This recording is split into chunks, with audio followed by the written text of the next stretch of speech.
campanha para a manutenção do nosso grupo. Participe acessando nosso site.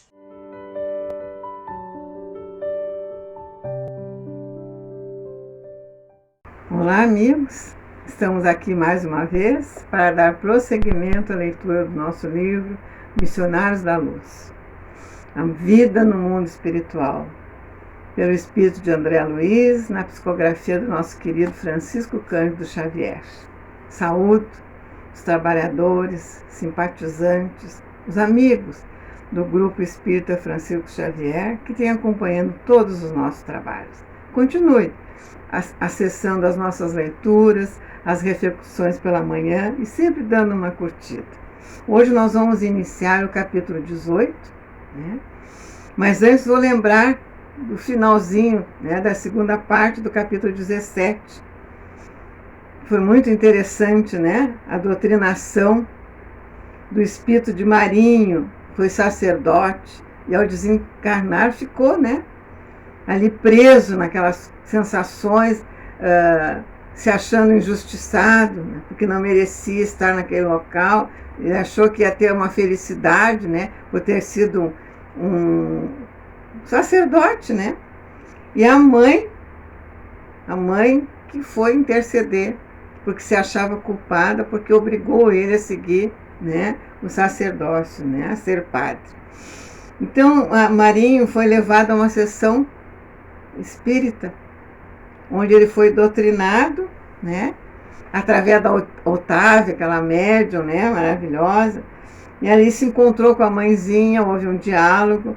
Toda a equipe, tanto encarnada como desencarnada, fez parte desse trabalho de doutrinação grandioso, E ele queria, inclusive, sair junto com a mãe. A mãe disse que ainda era impossível, que ele tinha que se tratar primeiro, fazer tudo bonitinho, que depois, mais tarde, porque a mãe já estava num patamar espiritual mais adiantado, Muito linda essa lição, muito linda. Bom, hoje nós vamos começar o capítulo 18, que tem o título Obsessão. E como esse capítulo é bem longo, nós vamos fazer em 3 partes. Hoje nós vamos iniciar a primeira. Então vamos lá. A conselho de orientadores experimentados, o agrupamento a que Alexandre emprestava preciosa colaboração reunia-se em noites previamente determinadas para atender aos casos de obsessão. Era necessário reduzir tanto quanto possível a heterogeneidade vibratória do ambiente, o que compelia a direção da casa a limitar o número de encarnados nos serviços de benefício espiritual. Olha que interessante, A própria equipe, já fazia um número menor para se fazer essa tarefa. Muito bom isso aqui, a gente saber que eles trabalham para o melhor possível, acontecer numa sessão espírita. Muito lindo. Semelhante capítulo de nossas atividades impressionava-me fortemente, razão porque, depois de obter a permissão de Alexandre para acompanhá-lo ao trabalho, interroguei-o com curiosidade de sempre. O André é sempre curioso, mas é bom, que aí ele explica para nós também, Todo obsediado é um médium na acepção legítima do termo? Olha a pergunta. O instrutor sorriu e considerou: médium, meu amigo, inclusive nós outros, os desencarnados, todos o somos em vista de sermos intermediários do bem que procede de mais alto. Quando nos elevamos ou portadores do mal, recolhido nas zonas inferiores, quando caímos em desequilíbrio. O obsediado, porém, acima de médium de energias perturbadas, é quase sempre um enfermo, representando uma legião de doentes invisível ao olhar humano. Por isso mesmo constitui em todas as circunstâncias um caso especial, exigindo muita atenção, prudência e carinho. Olha o jeito que eles tratam, os obsediados também. E vão tratar os obsessores, como sempre, com carinho. Aqui está, um caso especial exigindo atenção, prudência e carinho. É muito lindo. Inclusive, eles se consideram médios, sim, eles estão trabalhando, fazendo intercâmbio no mundo espiritual e aqui no mundo material com a gente, né? Bem esclarecido isso aqui por Alexandre, né? Vamos lá. Lembrando as conversações ouvidas entre os companheiros encarnados, cooperadores assíduos do esforço de Alexandre e outros instrutores, acrescentei: pelo que me diz, compreendo as dificuldades que envolvem os problemas alusivos à cura. Entretanto, recordo-me do otimismo com que nossos amigos comentam a posição dos obsediados, que serão trazidos a tratamento. Tudo tem cura, depende de cada um, né? Porque eu posso estar livre de uma obsessão nesse momento, mas se eu não cuidar do meu pensamento, das minhas atitudes, eu já vou adquirir outras companhias que vão me obsediar, porque vão vibrar na minha mesma faixa. É os afins que se atraem, né? Então é bem isso aí. Vamos lá. O generoso mentor fixou um sorriso paternal e observou: eles, por enquanto, não podem ver senão um ato presente do drama multissecular de cada um. Não poderão que obsediado e obsessor são duas almas a chegarem de muito longe. Tem que ponderar. Extremamente ligada nas perturbações que lhes são peculiares. Isso pode acontecer com as coisas do passado, como aqui a gente adquirir também, né? E muitas vezes trazendo eles numa encarnação através das nossas dívidas, né? Então, é bem isso aí. Nossos irmãos de carne procedem acertadamente entregando-se ao trabalho com alegria, porque de todo esforço nobre resulta um bem que fica indestrutível na esfera espiritual. No entanto, deveriam ser comedidos nas promessas de melhoras imediatas no campo físico, e de modo algum deveriam formular julgamento prematuro de cada caso, porquanto é muito difícil identificar a verdadeira vítima com a visão circunscrita do corpo terrestre. Exatamente.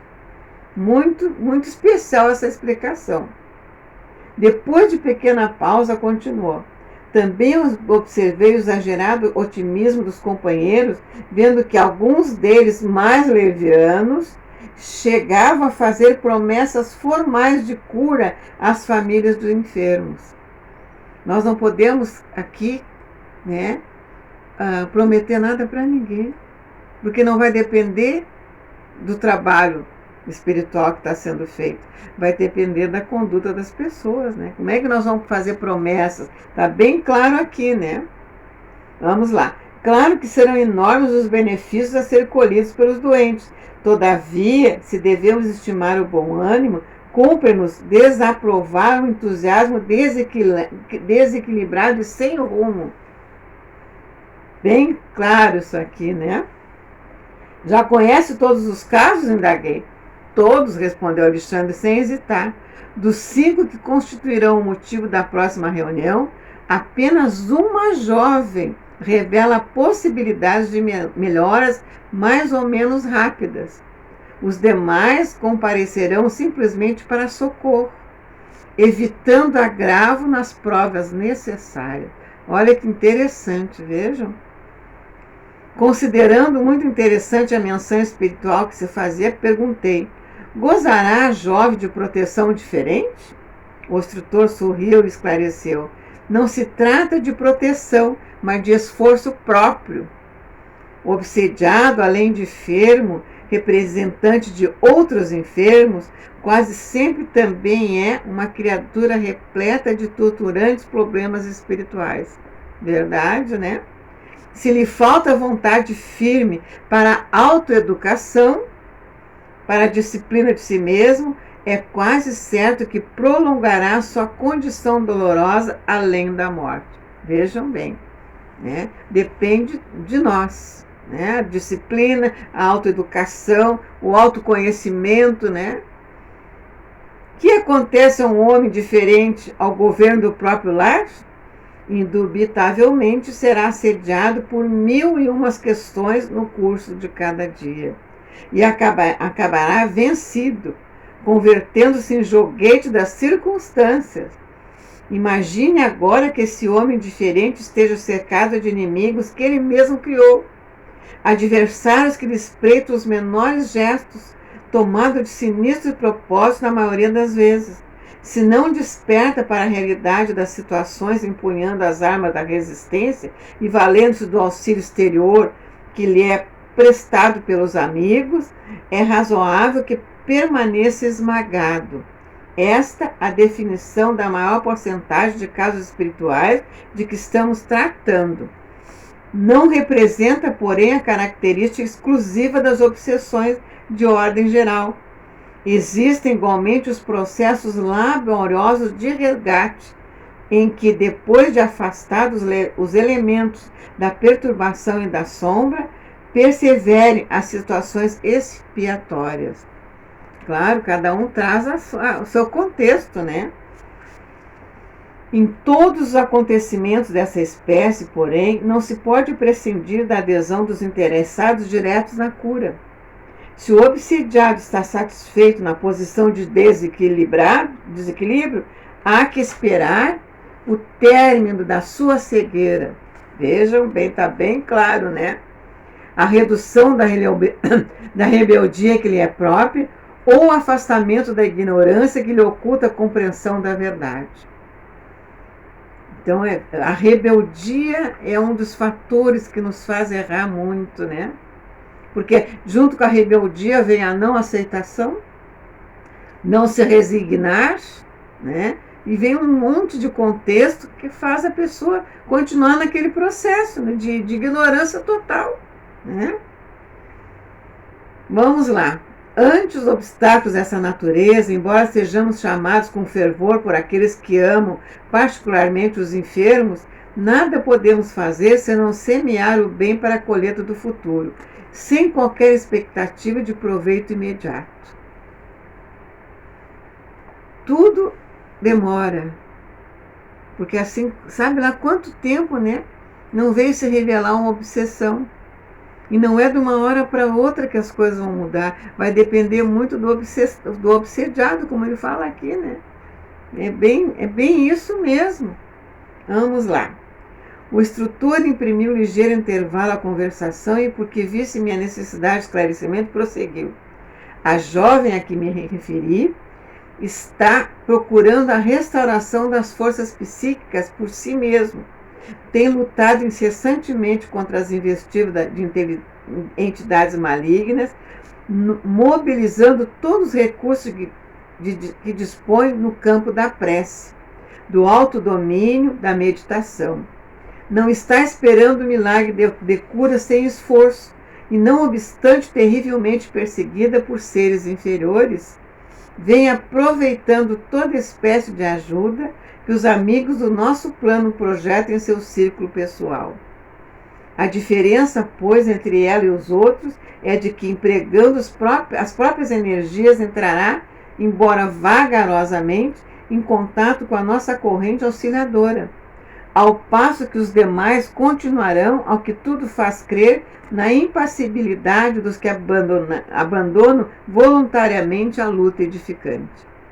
A cura espiritual depende de nós estarmos ligados com a espiritualidade maior. Está bem claro aqui, né? Através da prece, através do autodomínio, como ele está falando aqui, né? Não, porque não existe milagre, né? É isso aí, está bem claro, né? Vamos lá, vamos continuar. Compreendi a elucidação e esperei a noite de socorro aos obsediados, como Alexandre designava esse gênero de serviço. Não decorreram muitos dias e, em consequência do instrutor, penetrei sumamente interessado o conhecido recinto. O pessoal estava agora reduzido, em derredor da mesa. Reuniam-se tão somente 2 médios, 6 irmãos experimentados no conhecimento e prática de problemas espirituais e os obsediados em tratamento. Os enfermos, em número de 5, apresentavam características especiais. 2 deles, uma senhora relativamente jovem e um cavaleiro maduro, demonstravam enorme agitação. 2 outros, ambos moços e irmãos pelo sangue, pareciam completamente imbecilizados. E por último, observamos a jovem a que Alexandre se referira, que se controlava com esforço até o assédio de que era vítima. A força que ela estava fazendo para se curar da obsessão, né? Consciência dela, né? As entidades inferiores que rodeavam os doentes compareciam em grande número. Nenhuma delas nos registrava a presença em virtude do baixo padrão vibratório e que se mantinham, mas se sentiu à vontade no contato com os companheiros encarnados. Permutavam impressões entre si com grande interesse e pelas conversações deixavam perceber seus terríveis projetos de ataque e vingança. Seguia-lhes atentamente a movimentação quando fui surpreendido com a chegada de 2 amigos de nosso plano para os quais olharam os obsessores com certo receio. São nossos intérpretes junto das entidades perseguidoras, clamou Alexandre, elucidando-me. Em virtude da condição em que se encontram, podem ser percebidos por elas e manter estreita ligação conosco ao mesmo tempo. Há um intercâmbio, né? Um trabalho bem interessante esse exemplo aqui, né? Assinalando a serenidade com que sorriam para nós, sem partilhar do entendimento direto, com os instrutores de nossa esfera ali presente, ouviu o meu orientador explicar. Já se encontram de posse das instruções precisas aos trabalhos da noite. As criaturas desencarnadas que se congregavam ali em dolorosa perturbação retificaram de algum modo a linguagem que lhe era própria. Ao avistar os 2 missionários, verifiquei pela modificação à vida que ambos já eram conhecidos de todos. Um dos obsessores, evidentemente cruel, falou em tom discreto a um dos companheiros. Estão chegando os pregadores. Oxalá não venham com maiores exigências. Vejam só como eles se conhecem bem, né? Não sei o que desejam esses ministros, respondeu o interlocutor algo irônico, porque afinal de contas, conselho e água dão-se a quem pede. Olha só, né? Parece-me que convidar-os da mesa a cansar-nos até o esquecimento de nosso propósito de fazer justiça pelas próprias mãos. Palavras o vento leva, aduziu o outro. E eles ainda fazem chacota, né? Sabendo que ali eles vão ser orientados, mas eles já sabem, né? Porque eles também são inteligentes. Não é pelo fato de eles estar na treva, eles são muito, muito inteligentes, né? Porque eles têm tempo de observar, né, todo o contexto daquela pessoa também que está sendo obsediada por eles, tudo, né? A essa altura, os novos amigos entraram em palestra com as entidades da sombra. Uma delas dirigiu-se a uma senhora desencarnada, em tristes condições, que se ligavam dos obsediados em posição de idiotia, e falou-lhes bondoso. Com que então, minha irmã, parece melhorada. Mais forte? Ainda bem. Ela explodiu em crise de pranto. Todavia prosseguiu o missionário sem qualquer inquietude. Acalme-se. A vingança agrava os crimes cometidos. Para restabelecer a felicidade perdida, minha amiga, é necessário esquecer todo o mal. Enquanto abrigar pensamentos de ódio, não poderá atingir as melhoras que deseja. A cólera perseverante constitui estado permanente de destruição. Vejam só. E é mesmo, a cólera é uma coisa, né, que aqui está bem claro, estado permanente de destruição. Não conseguirá articular os elementos da paz íntima até que perdoe de coração. Uma obsessão se dá através da falta de perdão. Vejam só que interessante, né? Quando a pessoa fica com o coração endurecido, que ela tem raiva, né? até ter raiva do próprio obsessor. Como é que ela vai fazer um trabalho, né? Se cada vez ela se solicita mais, né? Solidifica esse encontro, né? Pelo sentimento. É quase impossível, respondeu a interpelada. Esse homem afrontou meu ideal de mulher, lançou-me a corrupção, escarneceu de minha sorte, transformou meu destino em corrente de males. Não será justo que pague agora? Não apregou que o Pai é justo? Eu não vejo, porém, o Pai e preciso fazer justiça, usando das minhas próprias forças. Não adianta, né? E porque o doutrinador desencarnado a fitasse compadecido, murmurou: e se fosse o senhor a mulher? E se fosse o senhor a mulher? Olha a pergunta. Ponha-se no meu caso e pense como procederia. Prontificar-se-ia a desculpar os malvados que lhe atiraram lama no coração? Cerraria as portas da memória a ponto de anestesiar os mais belos sentimentos do caráter? Não acredito. O senhor reagiria como está reagindo. Há condições para perdoar, e as condições que eu imponho na qualidade de vítima são as que o meu verdugo experimente também o sarcasmo da sorte. Ele infelicitou-me e voltou ao mundo. Preparou-se para uma vida regalada de considerações sociais. Titulou-se para conquistar a estima alheia. E o que me deve? Também eu, em outro tempo, não era digna de respeito geral?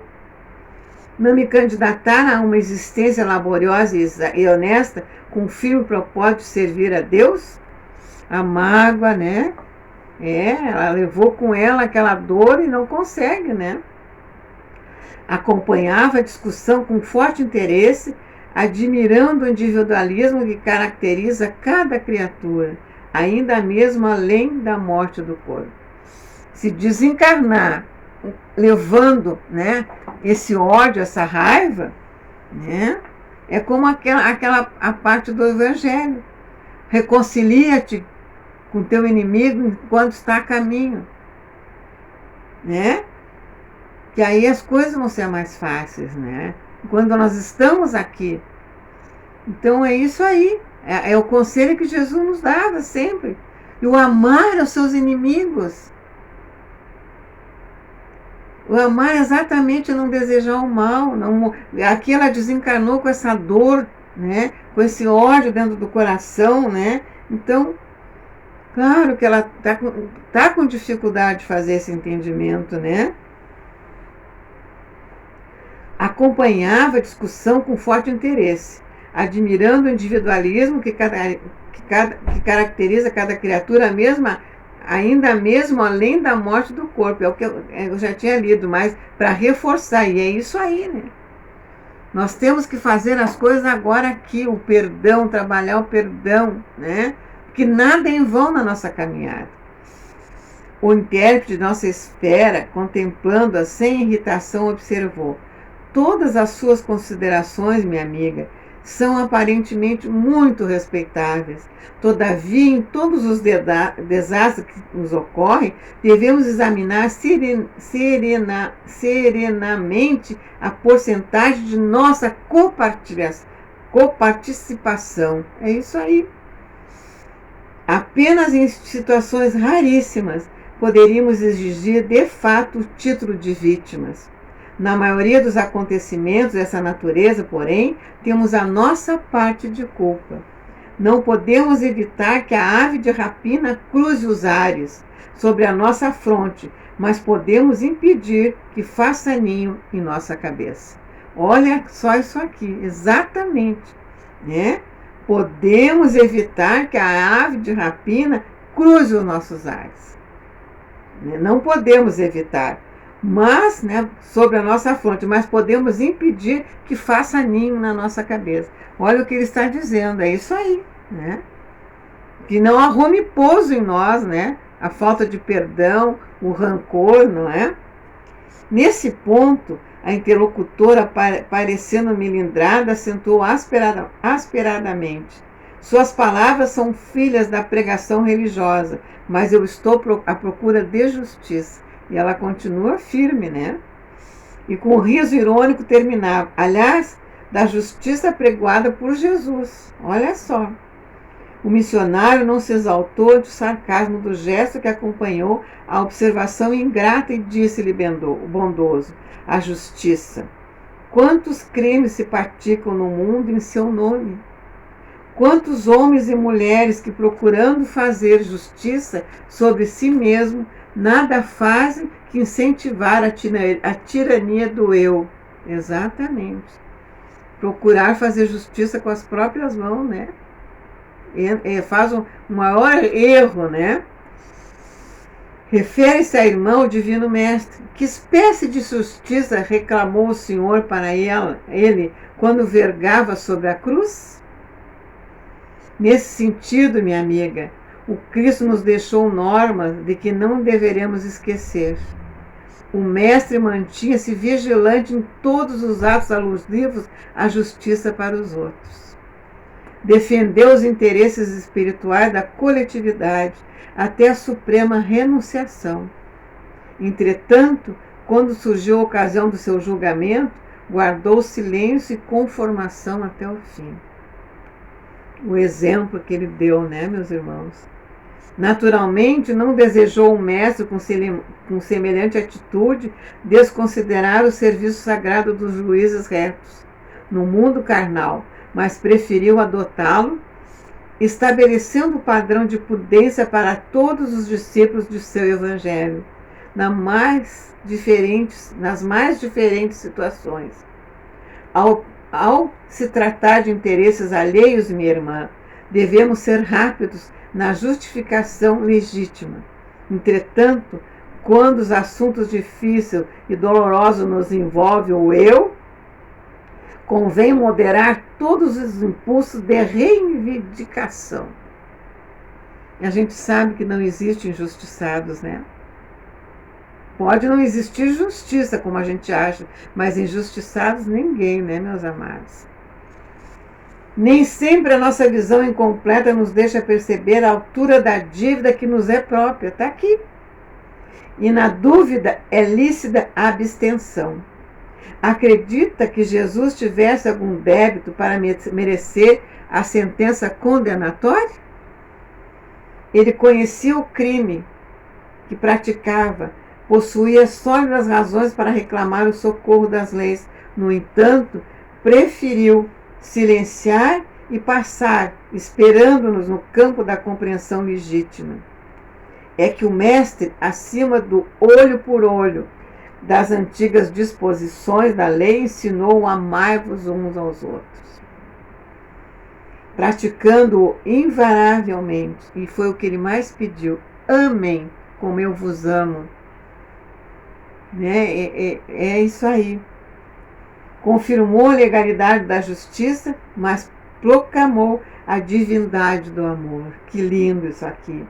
Demonstrou que será heroísmo o ato de defender os que merece, mas se absteve de fazer justiça a si mesmo, para que os outros aprendizes da sua doutrina estimassem a prudência humana e a fidelidade divina nos problemas graves da personalidade, fugindo aos desvarios que as paixões do eu podem desencadear nos caminhos do mundo.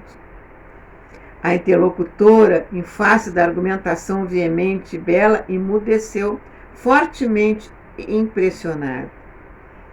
Aí Alexandre, que seguia também comovido as explicações do intérprete, observou-me: o trabalho de esclarecimento espiritual, depois da morte, entre as criaturas, exige de nós outros muita atenção e carinho. É preciso saber semear na terra abandonada dos corações desiludidos que se afastam da costa sob tempestades de ódio e angústias desconhecidas. Diz o livro sagrado que no princípio era o Verbo. Também aqui, diante do caos desolado dos espíritos infelizes, é necessário utilizar o Verbo no princípio da verdadeira iluminação. Não podemos criar sem amor, e somente quando nos prepararmos devidamente, edificaremos com êxito para a vida eterna. Exatamente. E aqui nós terminamos essa primeira parte do capítulo 18. Quando aprendermos a amar. como Ele nos ensinou. Amem como eu vos amo. O amar o próximo como a si mesmo. O amem os seus inimigos. Ele nos deixou essas lições lindas, né? E que nós possamos ter essa lucidez que o Mestre nos deixou, né, meus irmãos? Desse evangelho de amor. Esse evangelho segundo o Espiritismo, que nos traz tantas lições morais para o nosso coração, para o nosso conhecimento, para o nosso caminho reto. E assim encerramos essa primeira parte desse capítulo.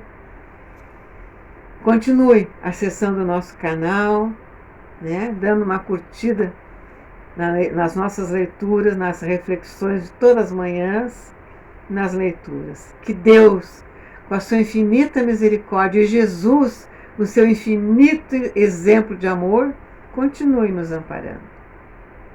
Até a próxima, meus amados, se Deus quiser. Um grande abraço.